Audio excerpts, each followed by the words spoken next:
This is American Pulse, the podcast, brought to you by the American Pulse and Canadian Pulse Substacks, with your hosts, George Froelich and Tamara Stanners. Welcome to American Pulse. I'm Tamara.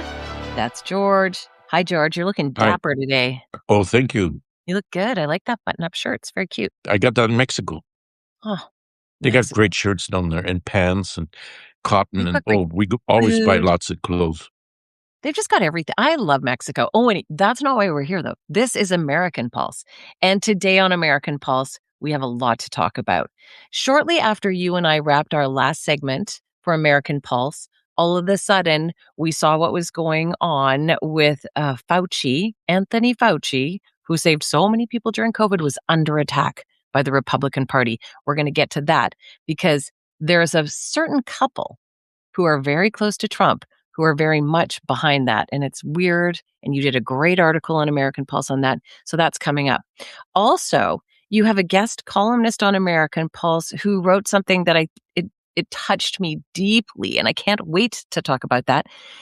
Something new this week, George's gastronomical pick of the week, because George is a fabulous chef. And he also has George's Kitchen on Substack. So you can subscribe to that and get all of his great recipes. But we're going to get into that. But we're starting things off with how, actually, George brought this up. And he sees the tides are turning and things are about to change as we get closer and closer to the midterms. We've had another Democratic landslide happen in Michigan in a primary, right? That's correct. And the Tell us. person that was elected was a Muslim. He beat out a white woman, and the Democratic Party is all in a tizzy. What the hell do they do now? Some people see this as a very progressive movement. Others don't. And the party apparatus, they're very conservative. They, of course, picked the woman to win, to go behind that selection. And now the Muslim has won, and it is causing consternations inside you wouldn't do. And given the fact that New York has elected a Muslim mayor, there's a real concern in the party, by the party establishment, that this could be a trend. And they think that that's going to hurt because they don't think that America, the voters are ready for a Muslim slate of various candidates. So they're all on a tizzy, and the younger people who belong to the Democratic Party, they have a different attitude. So we got this to and fro within the party, and that's a very important situation with the midterms coming up, right? Right. So Abdul El Sayed, that is the name of the man who won the primary in Michigan. And we should also mention that the woman he was up against she had lots of money behind her. She was very well supported by the Republican Party. So tides, they are turning. But when you see what Mayor Mamdani has done for New York so far in absolutely throwing out everything and starting fresh to try and make things right again in New York City, much to the consternation of the Republicans who are like, what is going on? This is not what they saw in their playbook. But it could be the fact that the American people were just pushed too far by the right-wing agenda that has taken over in the White House. And here's the other thing the White House is noticing, because already Trump is calling everybody who's a Muslim who runs for various positions, they're all a bunch of communists. Right. So that he's concerned about it. Okay, and again, we've talked about this before, as they're using communism as the great big fear and the propaganda tool heading into the midterms. It's not communism. What they're doing is a democratic socialism, which is completely different. And I think it's really important that we continually pound that out for anybody who doesn't understand that yet. I hope that you do and take a look into it. Communism, socialism, much different. Absolutely. But Trump realizes that a large portion of the voters, the blue-collar workers in America, who 65% voted for him, they'll buy into that communism theory. And here's another thing when we talked about earlier that Trump is in trouble. 65% of those people who voted for him, 55% of those people think Trump is doing a terrible job. So that shows you that voted 55%. for Trump. Blue collar workers voted Gotcha. for Trump in the last election. Okay. And now 55% of those 65% are saying he's doing a terrible job. And it's mainly focused on inflation, the economy, and the war in Iran. So that shows you that his base is starting to erode, and we're seeing more and more of that. So the undisputed king of American politics, Donald J. Trump, is starting to fall. His throne is starting to lose a lot of luster. Yeah.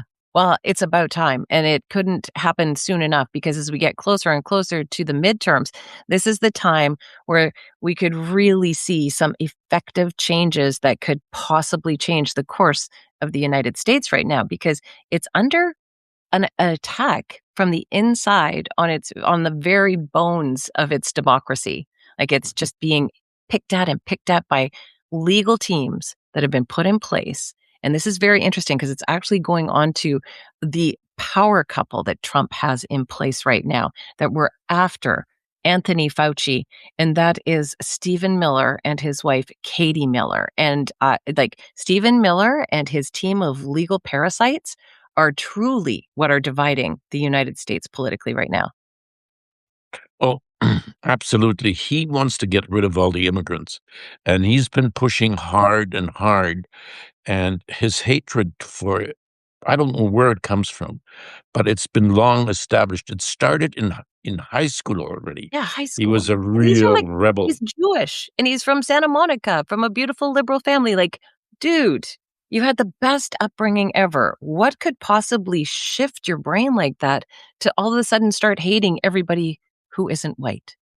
That's exactly right. And the woman that he married, Katie, and it's a case of he enacts the policy, she amplifies it, and away we go. And Trump, although he wasn't elected, he's got one of the most powerful positions in the White House, and he We're talking he Stephen put Miller wasn't elected. Yeah, Stephen Miller yes, was right, not. yeah, Right. and the thing is this: he pushes and pushes for the officials of ICE to go after these immigrants with a vengeance, and now he's on a kick to even expel people who have worked here for a long, long time. And the problem with that is the ramifications for the American public.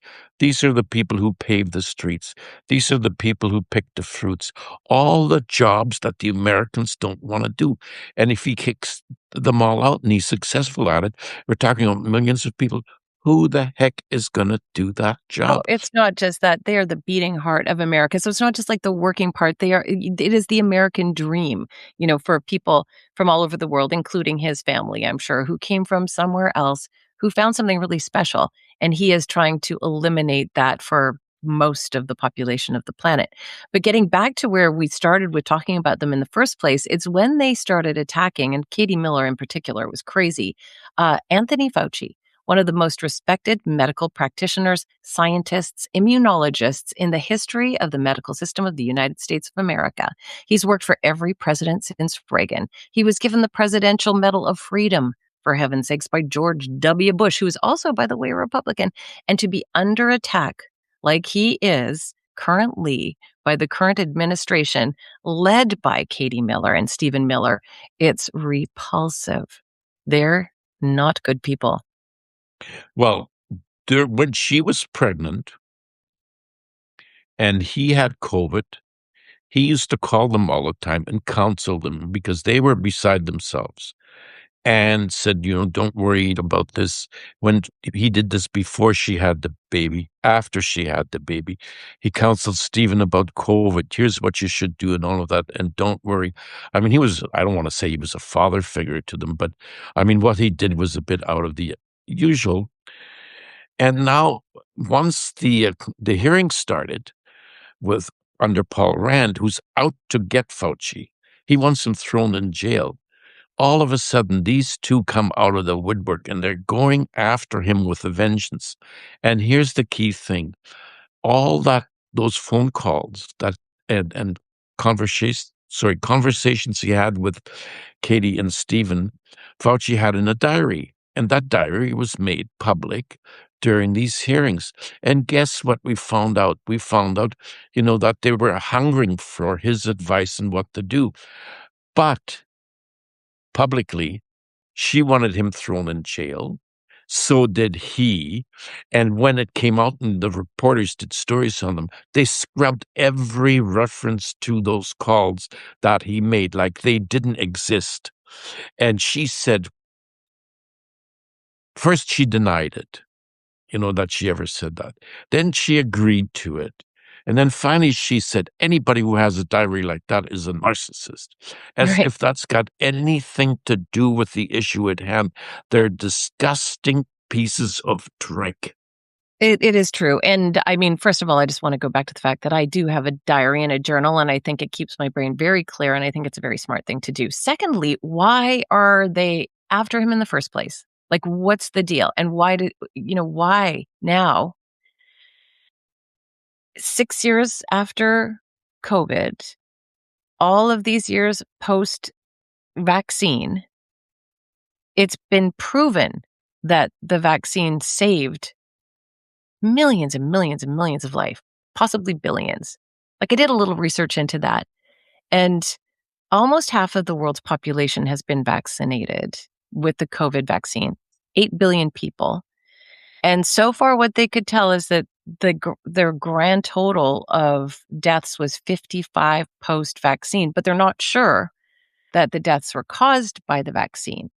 Possibly 17 might have had something like been directly caused by the vaccine. That was in the research that I did. Why are they? Was it because of the masks? Is that why they're after Fauci Well, for? the right has had a bee in their bonnet about Fauci. They don't believe in vaccination. Even the current head of the health system in the United States, Robert Kennedy Jr., he's Oh, totally against vaccination and COVID. yeah. So they've had it in for him for a long time. But under Biden, there's all they could do is express their displeasure with him. And now that they're in power, they can go after him. And that's exactly what they're doing. They're using the fact that Trump is in power, that they can go after Fauci. And to them, he is a symbol of everything that's wrong with vaccination. So, and he had a very high public profile, as you pointed out. So now they're out to destroy it. And But it's but again, like, to what end? This is what I don't quite understand. It's like, how much of the American population is that concerned now post-COVID that I mean, it just doesn't make any sense. I don't know if I'll ever understand it. And if it's just because of Kennedy Jr., Robert Kennedy Jr., who, by the way, like way back in like the early post-COVID days, he was known as one of the disinformation dozen who purposefully was going on about vaccinations in general, but COVID in particular, and about how dangerous the vaccines were, giving information that wasn't true, that was blatantly false, and there were multiple other people doing it. Those dozen were the ones who ended up spreading so much dis and misinformation that it caused terror amongst the populations of, well, first for North America, for sure, which then spread what were conspiracy theories into the general public. And now that is what is happening right in front of our eyes and coming down from the White House, like the fear mongering. And I don't understand. Like, do the American people, are they really that scared now of vaccines and vaccine? It doesn't make sense to me. well, I think what it's doing, Tamara, is for the really right wingers who've always hated him, it's confirming what they believe to be true. That he's a monster, and they're using the diaries or trying to use the diaries to prove all of that. Right, that And for the Fauci was people the who one that the guy instigating all of it to try and kill us all, and the or fact that they claimed that in the diaries it said that the COVID originated in a lab in Wuhan, China, which was a big theory when COVID first came out. It's never been proven. And if you look at the diaries very closely and watch carefully, he doesn't say that. He's raising the possibility that that could be the case, but he never came down definitively one way or the other saying, yes, the COVID thing originated in Wuhan, China, in the lab, or it didn't. But the Republicans, the right wingers who are after him, they're saying he basically did say that, but he wouldn't admit it in public. And that's the thing that they're saying. He's lied to the American public under the guise of, he knew all along that it originated there. He was protecting the Chinese, and that's what they're after him for.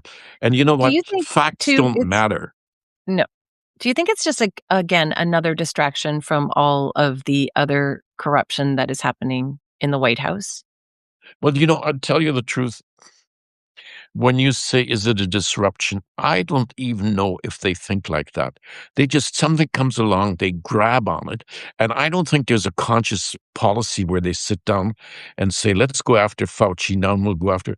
There's so much stuff and so much hatred in these people that they see what they can go after the left and previous administrations that they just pick something and they run with it. Well, One senator, one congressman picks up the cudgels and goes with it, and the rest of them right. follow like little sheep because that their hatred towards the American system is so deep seated and profound that they will pick anything because they're in power now to try to say, look, we've been right all along.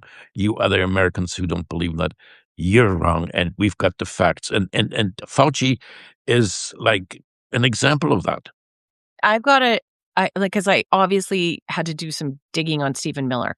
And I found out that because I'd heard about it, but I wasn't paying that much attention to it. But he is a co founder of a legal enterprise system called the America First Legal. Like, I don't know what the rest of it's AFLLL. American First Legal.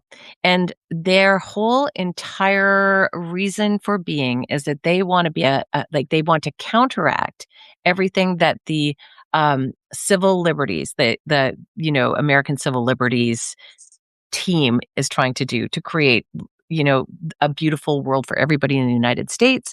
Well, what America First Legal wants to do is to stop that because they really don't like these liberal values.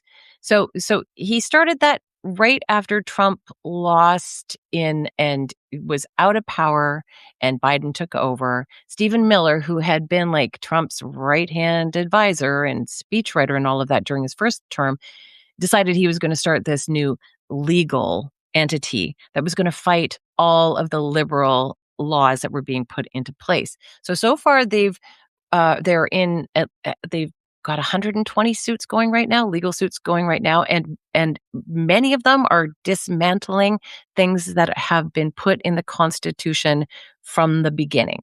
So he has been just trying to because he's a lawyer and he's got a team of lawyers and his little company that is in there trying to pick apart the Constitution and all the good things about the United States of America is making millions doing it, including this attack on Fauci. Like he's behind that one too. He is systematically working with the legal system put in place in the United States of America, which he's very good at, with a whole team of other people who are very good at it, taking democracy apart. That's what I think is Well, happening. listen, that's great stuff you just put forth. I had no idea. No Yeah. idea, but it doesn't surprise me because he is evil incarnate. Yeah. He is one of the most rabid anti-immigration people on the face of the earth. And Totally. even his family has disowned it. I can't remember. Did they? It's some I relative. would. Gross. He's evil.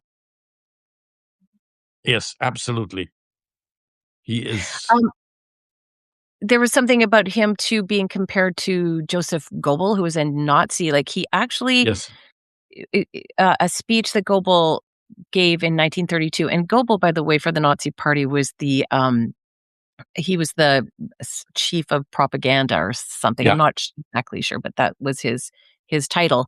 you're And right. then Stephen Miller at Charlie Kirk's funeral, he used a speech or used like the same sort of theme from a Joseph Goebbels speech, which was terrifying to see a guy who has that much power, not an elected official in the United States of America, using that kind of language in a country that is made up of immigrants. And he doesn't want them there anymore. He wants them out. He wants it stopped. And he's doing everything in his power, working with Steve Bannon, who is also an evil man. And they've been working together since 2013. So this is all something, it's not something that just started. This is something that has been going on for over a decade in their work to try and, from the inside out, reimagine what the United States is in quite a horrifying way. Well, Tamara, those right-wing forces have always existed. They've always hoped for the day when they would be in power and they could actually make some of the things that they believe in happen. And that's what we're seeing right now. As you point out, they didn't spring up overnight. This No. has been in the planning for a long, long time. And they basically took the attitude, one day our time will come. And that time is now. And they're using every possible trick in the book that they can, as you point out, to dismantle American democracy the way we know it and try to fashion that society into their right-wing perspective, Well, where to it's a take white away man's world. Absolutely, and to try and take away, the ability to vote for so many people, whether it's a married woman or, somebody who is newer to the country, and to try and create this autocratic society where the folks with the money, they're the only ones who are gonna have any power, and if you don't have money, then you don't have power, then you don't have a say, and then, sorry, sucks to be you. That's sort of the way that they think, and it's pretty disgusting. Well, one Very. thing I worry about Stephen Miller, and I've thought about this, and it may be I'm going too far, but imagine if there were no guardrails, what he would do to people. Who knows? And that's Well, the that scariest part because he's got that evil, vicious perspective in him that he could do anything. well, that's the thing about his America First legal, is I think that all of these lawsuits that they're filing are in an effort to try to dismantle those guardrails, the ones that still exist, so that they can do everything they wanna do and do it legally. It's Absolutely. scary. Yeah, it's really scary. And then we get to the point of the midterms coming and just hoping that the Republican Party under Trump will adhere to the rule of law and recognize these elections, because that's another really big challenge that we could be facing. Oh, you've hit the nail on the head there. God, just imagine if they lose the Senate and the House, or just the Are we House. are we talking about the Republicans losing the Senate or the House? Or Yes. yes. Yeah. If they lose it and the Democrats win, can you imagine what Trump will do? He'll go ballistic. Already, he's putting things in motion and putting people in charge of counting the votes who are very pro-Trump, who believe the last election was stolen. I mean, there's some people, we could be in a major, major disruption in the United States, given how those elections are going to turn out. And let's put it this way, nothing is off the table as I think as far as Trump is concerned, because he's Well, so erratic. His health is waning. His mind is going. God knows what he's going to do.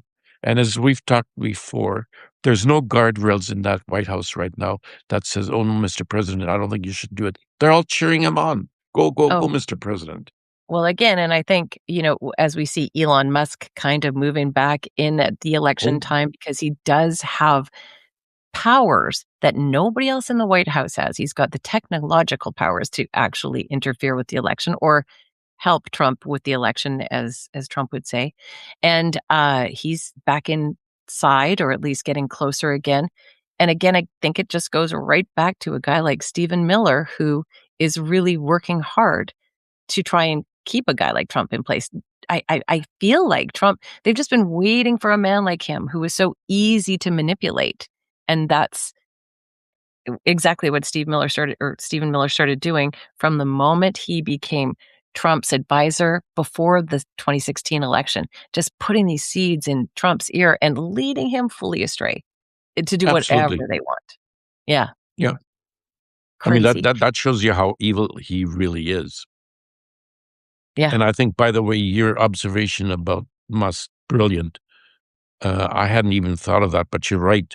Now my memory is kicking in, and he has been making sort of overtures. And given the vast power he has, I mean, like I say, I shudder to think that if those elections don't turn out the way the Republicans want them to be, God knows what they're going to do. And God knows who Trump is going to enlist in that fight that's going to come down. Well, there's not much we can do about that, but just watch. And for you, our American friends who have to go through it, we, absolutely feel your pain. Like we can feel it. I feel it. Do you feel it, George? Oh, Like, absolutely. I mean, who would, we I was just saying to Linda the other day, we love going to New York. We've been about love 12, it. 13 times. We've boycotted the United States travel, buying U.S. goods since Trump came into power. Sorry, Same. the first time and the second time. The other day we were saying, I'd love to go back to New York and maybe break our rule of not traveling to the U.S. But you know what I decided? And Linda said to me, given the stuff that you've been writing about Trump, who knows that you're not on some list in the United States that when you cross the Well, border, that's it. they'll arrest you? And I totally agree with her. That's I true. will not take the risk, Tamara, to try I and don't think travel to you the can. US because they're keeping tabs on everybody. And I suspect we have no idea how deep those tabs are.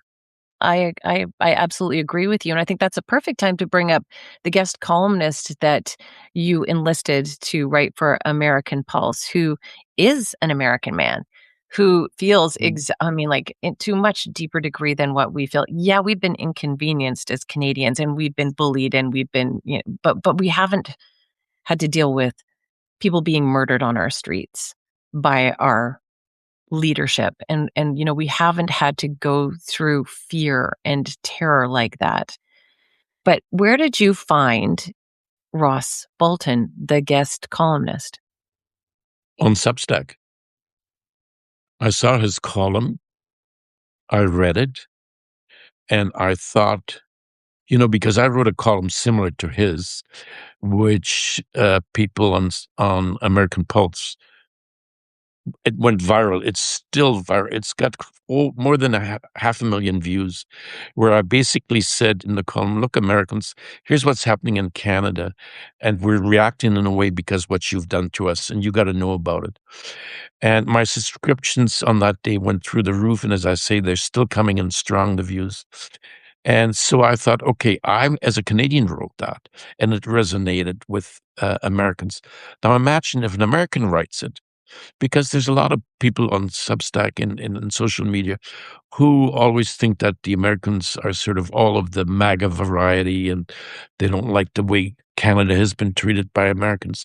And I thought, here's an American, very insightful, basically coming to the same conclusions, not because his conclusions were the same as mine, but we've never met, don't know each other. But he has the same perspective because he knows what's going on. So And I his approached him. perspective is it like pretty much the headline is it's letter to my fellow Americans about Canada. We lost our oldest friend on purpose. How we start deserving them back. Yes, and he's expressing the feelings of a lot of Americans, of his fellow Americans, because they're not all anti-Canada and pro-Trump. And I think that sometimes gets lost in the debate about our new relationship with the United States, that it's not the United States per se, but it's Trump. And he's the main cause. And this man has got a lot of courage to stand up because you can bet your boots that there's going to be a lot of blowback by the MAGA crowd towards that. He'll be called a traitor and all sorts of things. And it's interesting because he he his column parallels something that I wrote in May. Just another column where I basically said, "Look, Americans, there's a lot of things happening in Canada in terms of policy and attitude because of Trump, and you should know about it. And you don't know about it because the American media isn't covering it." And I just wrote it, and I didn't think anything of it. Well, it went through the roof, Tamara. You struck a Yes. nerve. Yeah, absolutely, and that hasn't stopped, like, the back and forth that Trump has brought to, like, harass Canada it still continues, it still goes on, whether it's because of smoke from fires that are actually happening in both countries, whether it's the fact that he still wants to have Canada as the 51st state. It's not stopping. But it's really nice to see, what Ross Bolton says and knowing that other Americans feel the same way. And we thank you for the fact that you acknowledge, Americans who are listening right now, that we are a sovereign country and we're not going to become the 51st state. Thank you for acknowledging that. That's great. It's really, really good. And we can't wait until you also get the fact that you get back to normal again. And hopefully that will happen, whatever normal will be in the future. Yeah, I mean, I can't imagine living in that environment because it's getting closer and closer to a police state. If you protest these days, you don't know what they're going to do to you. Innocent people have been killed by ICE. They can knock in the middle of the night, arrest you, and you got basically, there's very little you can do about it. And as I say, I can't imagine living under that kind of an environment because you never No, know if you speak out against Trump, whether they're going to come and get you. And that must be terrible to live I under can't those imagine. circumstances. We're so uh, looking forward to a moment when Americans can live safely again, and Canadians can feel safe again, with our very, very long unprotected border that we've had in place, one of the prides of both countries, I can say, and that was also written in Ross's column, is that was something that we could really be proud of, where we knew that we were safe. We had each other's backs. We'd always be there for each other, and I'm just longing for a time when that can come back again. Well, I feel exactly the same. I'd love to be able to go to the States without fear of, being arrested or something, or being detained or Mhm, being barred forever. Who knows? mhm. But as I said before, I'm not going to take the chance. No, And yeah, we miss the good old days, whatever they were. yeah, they'll Uh, come back. It's going to take a long time, though. we have to wrap this up because we've been going on and on, but we have started something new because I don't know if you know this about George. He is a gourmet chef and he loves to cook. Am I right? You love Absolutely. it. Been doing it for 40 years. See, that's a good long time. I think you've probably been doing it for longer, George. Like, I mean, how old are you again? 84? Yes. You've been doing it for more than 40 years. Oh, yeah, you're right. I know I'm right. Like, You know math. what? I confused that with my art collection. I've been collecting art for 40 years, and you're absolutely right. I got to tell you the little story behind it. My wife used to work. I used to work. I worked in the newspaper. I'd come home at 3:30 in the afternoon, the last job. And so what do I do because she doesn't get home till 5:30? She was a terrible cook when we first got married. So I thought, well, why don't I cook dinner? So I ended up cooking dinner. Then I ended up taking courses, and I really love it. I mean, it's a very creative way, and I've reached a stage now where I can create my own recipes, and that's fun. I experiment with different flavors, textures, and this recipe is a snap. It's basically a cold shrimp salad consisting of white beans, tart green apples, a nice dressing, and I'd make it over and over again, and you serve it with a nice crusty baguette, and Okay. man, it's a meal. My mouth is watering, but I wanna ask this. They've got a couple of questions. Do you make your own dressing? Oh, absolutely. Of course you do, 'cause it's easy. I haven't bought, um, store-made dressing 10, 15 years at least. Same, same. I love making my own dressing. Secondly, are the shrimp poached or, like, what do you are they Poached. how are they're poached, and Yeah. it's easy to poach shrimp, like, they poach in, like, blink of an eye. Yeah, you put them in boiling water 2 or 3 minutes, and when you see that these are big shrimps, and I leave the tails on, they have when they turn a little bit on the pink side, that means they're ready. And away you go. Okay, so where do people find this delightful gastronomical it's George's gastronomical gift to you is what it is, and where do they find it? You can find it on Substack. The Substack publication is called George's Kitchen. George's Kitchen. Well, I'm gonna try that one out. I think it's gonna be good. And, we are done for this week. You know what? Like, sometimes I feel like it's so heavy, like, when you get deep into it. So, this is a reminder for anybody who's made it this far in the podcast, and for you, George, and for me, is to remember to take deep breaths, to send love to every cell of your body when you take a deep breath, and to realize that when we look up and close all of these computers and phones, the world can be a pretty beautiful place. Well put. So till next week, we hope you keep that pulse going. And don't forget, if you want more about Canada, just check out our Canadian Pulse podcast. It's up now too. Have a great week, George. You too, Tamara. Thank you for listening to American Pulse, the podcast. Follow us on Substack at Canadian Pulse, at American Pulse, at Frolic Media, and at Tamara Stanners.